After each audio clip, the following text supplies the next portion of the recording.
Matagal na kami naghihirap. At napakalaking grasya ng inyong pagpunta rito. Kaya kung may balak kayong tumakas, Hindi namin kayo hahayaan. Huwag kayong mag-alala. Hindi naman po kami nagbabalak tumakas ni Kikay eh. Ano? Ano sistira ka na? Ibig sabihin, hindi tayo tatakas? Teka, paano naman kaming makakasiguro na hindi kayo tatakas? Eh kasi, tulad naman ng sinabi nyo, wala naman din kaming kalaban-laban eh, kahit gusto namin tumakas. isa lang ang paraan na naiisip ko dyan para siguradong hindi sila tatakas. Ang gagawin niyo sa amin?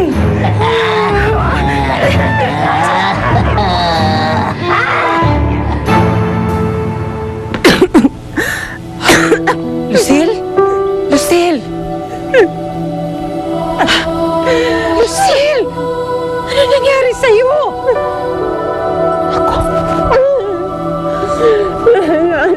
Itay, gumising siya na lang. Hindi siya nakakapagsalita pero kitang-kita ko sa mga mata niyang galit na galit siya sa akin. Dito na ang lola. Hindi po. Natatakot ako. Paano po pag nalaman nila yung totoo? Paano pag nalaman nila ako may kasalanan kung bakit nawala si Ina? Ano na ako? Hindi ako papala. Huwag kang matakot. Huwag kang matakot dahil hindi ko papabayaan mangyari yan. At hindi ko hahayaang gumaling si Cardo. At hindi malalaman ni Marisa ang katotohanan.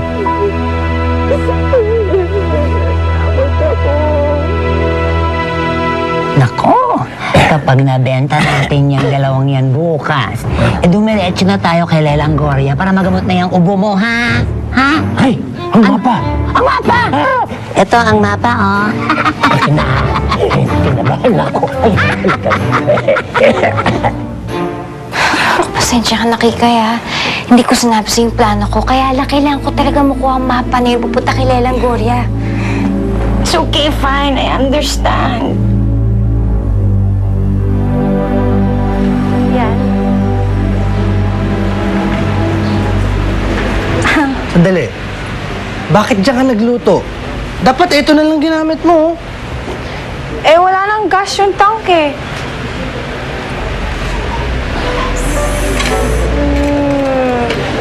Sorry, kuya. Medyo na-overcook. Ang lakas kasi ng apoy. Tikman ko nga.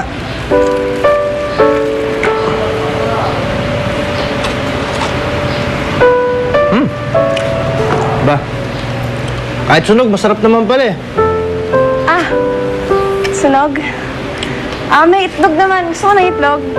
Medyo okay naman yung itlog. May itlog pa.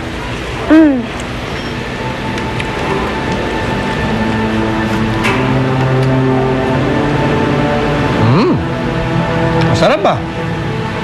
Kuya naman eh. I know na sinasabi mo lang yan for me.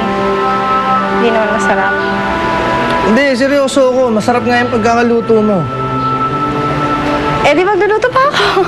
Hindi. Okay na to. Total, nag-ano rin ako eh. Nagda-diet din ako. Saka medyo busog pa talaga ako eh.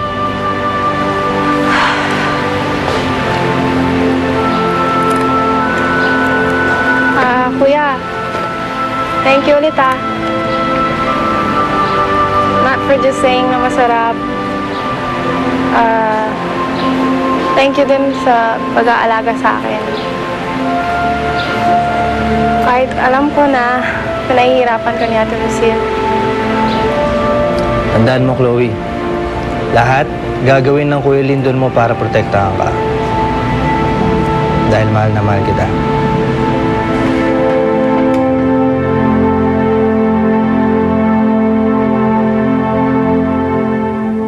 Yes, sir. Beautiful girls.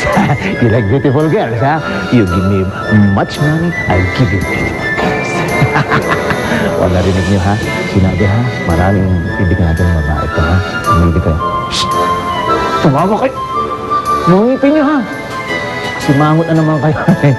Oh, smile. Oh, no. It's my girlfriend. No. You pick other. Girls, ngumiti kayo!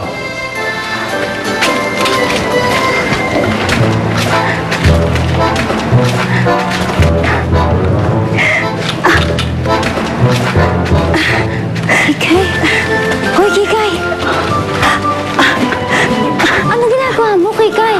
Wala, ano ka ba? Inaayos ko lang ang beautification ko, no? Para at least, di ba, isusubasas tayo. At least hindi naman tayo maging cheap, ano? At saka, I wanna Meron ba tayo dyan? meet the man of my dreams. Meet and greet. Yes! Exciting! Kikay naman eh. Bakit? Ano gusto mo? Mamili ka nga. Sige, doon tayo sa mayayamang tutulungan tayo ma-search si Lelang Goya o doon tayo sa mga magjijirap na mga commoners na pang goons na sisirain ang beautification natin. Alam mo, hindi ko maisip yung ngayon eh. Ano gagawin natin? Siguro yung importante, nakuha na natin ang mapa kila Impang at Impang. Ano ba nga ba? Alam mo, Kuya Lindon, base sa kwento mo, sa tingin ko lang, nabubuang na yan si Lucille. Alam mo, ngayon lang to ha, pero agree ako dyan sa sinasabi ng bubwit na yan. Sigurado ka bang gusto mo pa rin magdidikit dun sa babaeng yun? Eh, may pagpipilian ba ako? Wala naman, di ba? Sa gabay.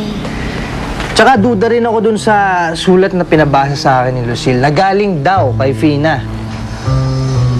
Paano duda? Paano dun sa sulat? Tinawag ni Fina si Lucille na ma'am. Eh, ang pagkakaalam ko, ate ang tawag niya kay Lucille eh. Kaya sigurado ako, itong si Lucille may tinatago to eh.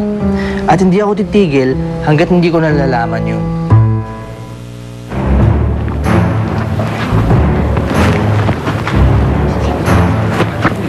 Ang gulo-gulo naman dito. Hindi man lang makasingit ng tulog ko. Sigurado ka ba na dito natin matatagpuan sila Ina, ha? Sabi nung mga nakausap natin kagabi, subastahan ito ang mga duwende. Sana nga wala si Ida dito. Ibig sabihin, ligtas sila. Eh, papaano kung nandito sila? Eh kung nandito sila, kailangan nila ng tulong natin. Huwag mo ipikit ang mga mata mo. Baka makalampas sila. Opo,